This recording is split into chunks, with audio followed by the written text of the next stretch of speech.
দুর্গাপূজা মানেই বাঙালির উৎসব। এ সময় প্রতিদিনই নানান পূজা অর্চনা তো হয়ই, একই সাথে চলে নানান উৎসব। আজ দুর্গোৎসবের মহানবমী, যা সনাতন ধর্মাবলম্বীদের জন্য একটি গুরুত্বপূর্ণ দিন। নবমীর দিনে দেবী দুর্গাকে মহাশক্তি রূপে পূজা করা হয়, যিনি দানব নিধনে বিশ্ব রক্ষার প্রতীক। দেবীকে আসনে প্রতিষ্ঠার মধ্য দিয়ে বুধবার সকাল থেকেই নেত্রকোনার মণ্ডপগুলোতে দুর্গোৎসবের মহানবমী শুরু হয়েছে। এরপর দিনব্যাপী যজ্ঞানুষ্ঠান, আরতি অনুষ্ঠান ও অঞ্জলি প্রদান সহ আরো নানান অনুষ্ঠান আয়োজিত হবে।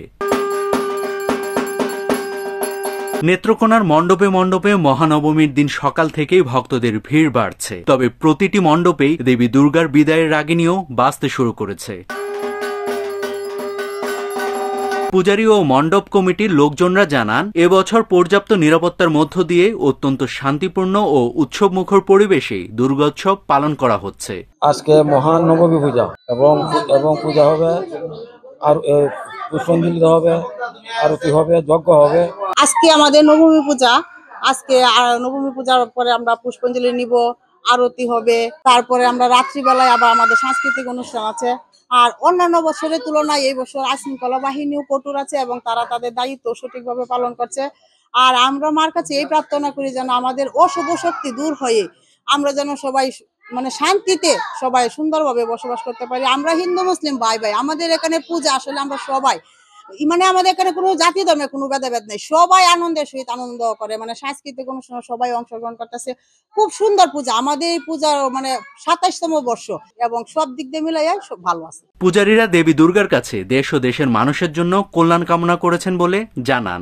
দেবী দুর্গার কাছে এই আমাদের প্রত্যাশা যেন আমরা ভাই বোনেরা, আত্মীয় স্বজন সবাই ভালোভাবে দুর্গাপূজাটা কাটাতে পারি এবং এইবার অনেক ভালো দুর্গাপূজা কাটাইছি এবং এই দুর্গাপূজাটাই যেন আমরা প্রতি বছর বারবার ফিরে আসে, এইভাবেই আমরা দুর্গাপূজাটা কাটাতে পারি। আসলে এই বছর পূজা আমাদের অনেক ভালো কেটেছে। আমরা প্রতি বছর এই দিনটার জন্য অপেক্ষা করে থাকি। সারা বছর জুড়ে আমাদের পড়াশোনা নিয়ে আমরা অনেক ব্যস্ত থাকি, শুধু অপেক্ষায় থাকি কখন পূজা আসবে এবং মামার বাড়িতে সব ভাই বোনেরা একসাথে মিলে মজা করব। আমরা আসলে সবসময় মামার বাড়িতে আসি না, শুধু এই পূজার মধ্যে একটা দিন, বছরে একটা দিনে আমাদের জন্য অনেক আনন্দের। এই সময় আমরা সব ভাই বোনেরা একসাথে হই, সবাই মিলে মজা করি, আড্ডা দেই। আসলে মা দুর্গার কাছে আমাদের এটাই প্রার্থনা, আমরা যেন ভালোভাবে পড়াশোনা করতে পারি, মানুষের মতো মানুষ হই এবং প্রতি বছর এইভাবেই যেন সবাই একসাথে মিলেমিশে পূজার মধ্যে আনন্দ করতে পারি। সব ভাই বোনেরা যেন সারা জীবন এইভাবে মামার বাড়িতে আসতে পারি। পূজা বেশ ভালোই কাটছে। আমার প্রত্যাশা আমাদের মধ্যে যেন ভ্রাতৃত্ববোধ সৌহার্দ্যপূর্ণ ভাব বজায় থাকে, আমাদের সংসারে যেন শান্তি আসে। সকল অশুভ শক্তি বিনাশ ঘটিয়ে মানুষে মানুষে ভ্রাতৃত্ববোধ বাড়বে, নতুন প্রজন্ম মানুষের মতো মানুষ হবে এবং সমাজে শান্তি প্রতিষ্ঠিত হবে, এমনটাই প্রার্থনা ভক্তদের। নাভিদ হাসান, সোনালী নিউজ।